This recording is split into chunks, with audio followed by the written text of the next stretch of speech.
세 번역으로 읽으려고 했던 이유는요, 우리 아이들이 있어서도 그렇기는 하지만 실제로 이 미가 5장 2절 말씀, 메시아의 탄생을 예언하는 이 말씀인데요, 그 말씀이 세 번역으로 볼 때 우리 가운데 조금 더 와닿는 게 있기 때문에 그렇습니다. 2절 말씀은 뭐 크게 다름이 없습니다. 2절 말씀 속에서 하나님은 베들레헴 에브라다라고 하는 한 고을을 지칭하십니다. 그러면서 그 고을은 여러 족속 중에 작은 족속이라고, 그러니까 무시받는 곳, 어쩌면 우리 가운데 특별히 기억되지 않는 곳이라고 얘기할 수 있겠습니다.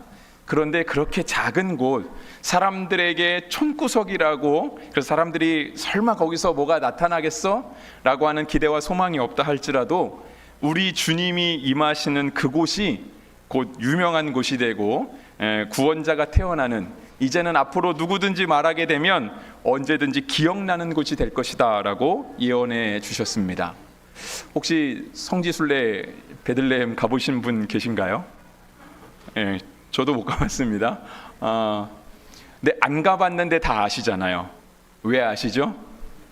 예수님이 태어났거든요. 우리가 그 동네 가본 적이 없어요. 그 동네가 도대체 어디에 붙어 있는지도 잘 몰라요.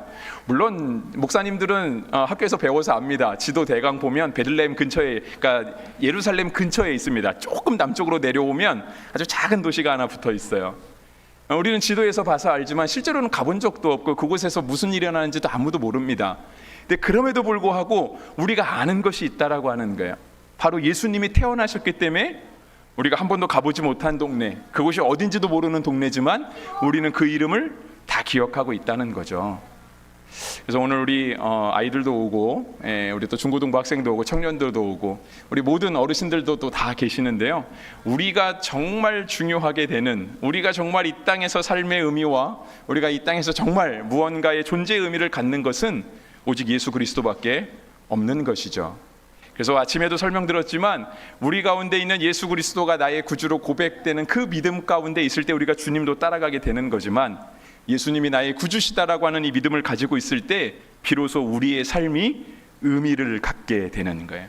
아무도 몰랐던 동네 베들레헴 에브라다가 예수님 때문에 기억이 남고 유명한 동네가 된 것처럼 오늘 우리의 각자의 삶이, 우리 모든 어린 심령부터 어르신에 이르기까지 우리의 모든 영혼들이 예수님이 오심으로 인하여서 예수님 앞에서 의미를 갖게 되는 복된 인생 되시기를 간절히 바랍니다. 그러면서 3절에 말씀하시는 건 뭐냐면요, 주님께서 베들레헴 에브라다에 오실 거라고 얘기는 하세요. 그런데 아직 오시지는 않았어요. 이게 구약의 예언이니까.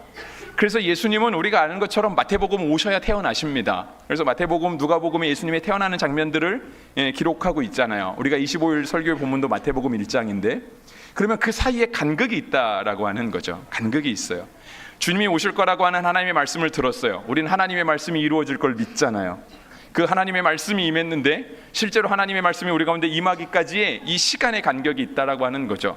그 시간의 간격 속에는 어떤 일이 일어나냐면 3절과 같은 일이 일어난다라고 하는 거예요.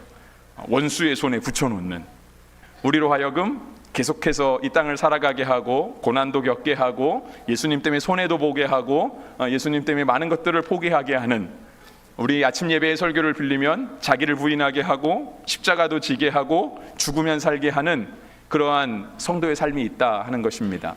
근데 그거를 누가 버틸까요? 그 삶은 과연 누가 살아가겠느냐 하는 것입니다.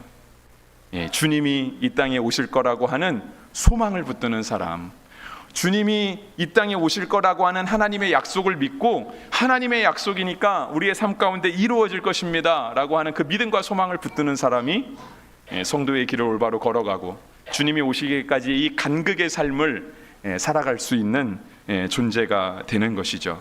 그래서 4절에서는 이야기하세요. 4절에서는 뭐라고 얘기하시냐면, 그가 베들레헴 에브라다에 낳은 그 구세주 되신 예수님이 우리를 친히 목양하실 것이다 라고 4절의 말씀에 적혀 있습니다.